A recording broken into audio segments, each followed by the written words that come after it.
Oi, boa noite. Meu nome é Eduarda Larissa e o meu grupo ficou para falar sobre a glicólise. E eu vou fazer uma introdução, vou conceituar um pouco sobre. A glicólise deriva do grego glucos, que significa doce, e lysis, que significa quebra, ou seja, é uma quebra do doce. Nesse processo, uma molécula de glicose é degradada em uma série de reações catalisadas por enzimas, gerando duas moléculas do composto de 3 átomos de carbono, o piruvato. Ou seja, é o processo que poderá ser definido como uma via metabólica, na qual uma molécula de glicose é quebrada em duas de ácido pirúvico. Na realização das reações sequenciais da glicólise, uma parte da energia livre da glicose é conservada na forma de ATP e NADH. A glicólise é uma via central, quase universal, do catabolismo da glicose, a via com maior fluxo de carbono na maioria das células. A quebra glicolítica da glicose é a única fonte de energia metabólica em alguns tecidos e células de mamíferos. Além disso, a fermentação é um termo geral para a degradação anaeróbica da glicose ou de outros nutrientes orgânicos para a obtenção de energia, conservada como ATP. A glicólise difere entre as espécies apenas nos detalhes de sua regulação e no destino metabólico subsequente do piruvato formado. Os principais termodinâmicos e os tipos de mecanismos regulatórios que governam a glicólise são comuns a todas as vias do metabolismo celular.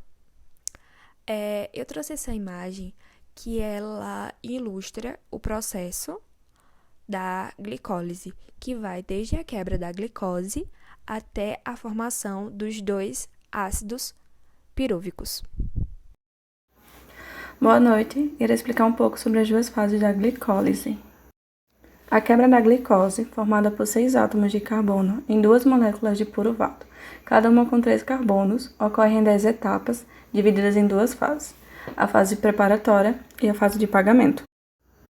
Na fase preparatória, 2 ATPs são gastos para formar um açúcar instável com 2 grupos fosfato, o qual então é dividido para formar duas moléculas de 3 carbonos que são isômeros entre si. Essa fase divide-se em 5. Etapa 1. Um grupo fosfato é transferido de ATP para a glicose, fazendo a glicose 6-fosfato. A glicose 6-fosfato é mais reativa do que a glicose, e a adição do fosfato também prende a glicose dentro da célula, já que a glicose com fosfato não pode atravessar a membrana facilmente. Etapa 2. A glicose 6-fosfato é convertida em seu isômero, frutose 6-fosfato. Etapa 3. Um grupo fosfato é transferido de ATP para frutose 6-fosfato, produzindo frutose 1,6-bifosfato. Esta etapa é catalisada pela enzima fosfofrutoquinase, que pode ser regulada para acelerar ou desacelerar a via da glicólise. Etapa 4. A frutose 1,6-bifosfato se divide para formar 2 açúcares com 3 carbonos. Fosfato de hidroxiacetona, o DHAP, e gliceraldeído 3-fosfato. Esses são isômeros entre si, mas apenas um deles, que é o gliceraldeído 3-fosfato, pode continuar pelas próximas etapas da glicólise. Etapa 5. O DHAP é convertido em gliceraldeído 3-fosfatos. As duas moléculas existem em equilíbrio, mas este equilíbrio é puxado fortemente para baixo, à medida que o gliceraldeído 3-fosfato é consumido.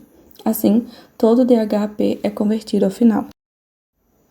Na segunda metade da glicólise, os açúcares de 3 carbonos formados na primeira metade do processo passam por uma série de transformações adicionais, tornando-se um piruvato em última análise. No processo, são produzidas 4 moléculas de ATP, juntamente com 2 moléculas de NADH. As reações mostradas acontecem 2 vezes para cada molécula de glicose, já que uma glicose se divide em 2 moléculas de 3 carbonos, ambos os quais eventualmente seguirão através da via. O gliceraldeído 3-fosfato é convertido em 1,3-bifosfoglicerato. Esta é uma reação redox no qual NAD+, é convertido em NADH, com a liberação de um íon H+. Também é reagente desta reação que é catalisado pelo gliceraldeído 3-fosfato desidrogenase, um fosfato inorgânico. Essa fase também irá dividir-se em 5 etapas. Etapa 6. 2 reações parciais ocorrem simultaneamente. 1. O gliceraldeído 3-fosfato, que é um dos açúcares com 3 carbonos formados lá na fase inicial, é oxidado. E 2. O NADH+. A reação geral é exorgônica, liberando energia que é então usada para fosforilar a molécula, formando 1,3 bifosfoglicerato. Etapa 7. O 1,3 bifosfoglicerato doa um dos seus grupos fosfato para ADP, formando a molécula ATP e transformando em 3-fosfoglicerato no processo. Etapa 8. O 3-fosfoglicerato é convertido em seu isômero, o 2-fosfoglicerato. Etapa 9. O 2-fosfoglicerato perde uma molécula de água, tornando-se em fosfenilpiruvato, o PEP. PEP é uma molécula instável, pronta para perder seu grupo fosfato na etapa final da glicólise. E a última etapa, a etapa 10. O PEP doa prontamente seu grupo fosfato para ADP, formando uma segunda molécula de ATP. Quando perde seu fosfato, o PEP converte-se em piruvato, resultado final da glicólise. Principais destinos da glicose. A glicose pode ser armazenada, tanto como polissacarídeo ou como sacarose. Pode ser oxidada a pentoses através da via das pentoses, ou pode ser oxidada a compostos de 3 átomos de carbono piruvato. O piruvato, em condições aeróbicas, é oxidado a acetato, o qual entra no ciclo do ácido de Krebs e é oxidado até CO2 e H2O. Entretanto, sob condições anaeróbicas, como em músculos esqueléticos muito ativos em plantas submersas ou em algumas bactérias, ocorre a fermentação, formando produtos como o lactato e o etanol.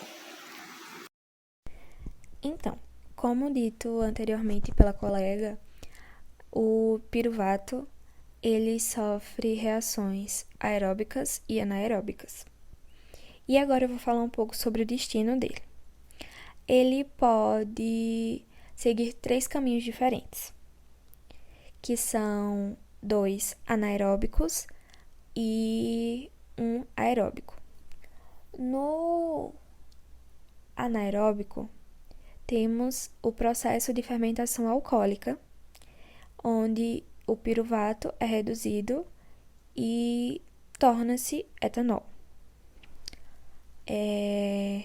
Temos também, como reação anaeróbica, o processo de fermentação lática, onde o piruvato será reduzido a lactato, que ajuda na contração muscular. E por último, temos a reação aeróbica, que é denominado ciclo do ácido cítrico, onde o CO2 e o H2O são completamente oxidados. E eu trouxe esse esquema que mostra basicamente o que eu expliquei, que é a glicose sendo quebrada em 2 piruvatos e o piruvato tendo seus 3, digamos, caminhos diferentes seguidos, que é a fermentação alcoólica, a fermentação lática e o ciclo do ácido cítrico. Boa noite. Irei falar um pouco sobre doenças metabólicas. Uma das doenças metabólicas é a intolerância à lactose. Ela é um quadro no qual o indivíduo não produz a enzima lactase, o que causa um mau funcionamento ou até insuficiência em sua produção, já que a lactase é responsável por fazer uma quebra da lactose em 2 outras moléculas chamadas galactose e glucose.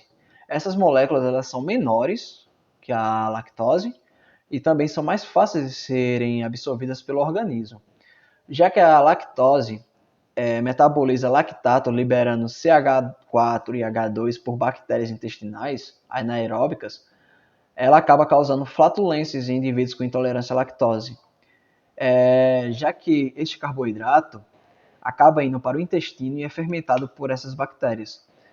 Acaba assim causando alguns problemas estomacais, como a diarreia, gases, náuseas, indigestões e etc.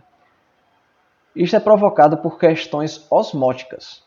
Uma curiosidade é que indivíduos que não têm intolerância à lactose, se não consumir alimentos com lactose em sua dieta, pode correr o risco de desenvolver essa intolerância. Outra doença é a galactosemia, que é o nível elevado de galactose no sangue. Como na lactose, ela é a incapacidade do organismo metabolizar a galactose. A deficiência mais comum da galactose é o fosfato urídeo transferase. A galactosemia pode provocar retardo mental, hepatomegalia, icterícias, cirrose, catarata e até um atraso no crescimento. O tratamento é o mesmo que a gente usa para lactose, ou seja, deve-se evitar produtos lácteos. E esse foi nosso trabalho. Espero que tenham gostado.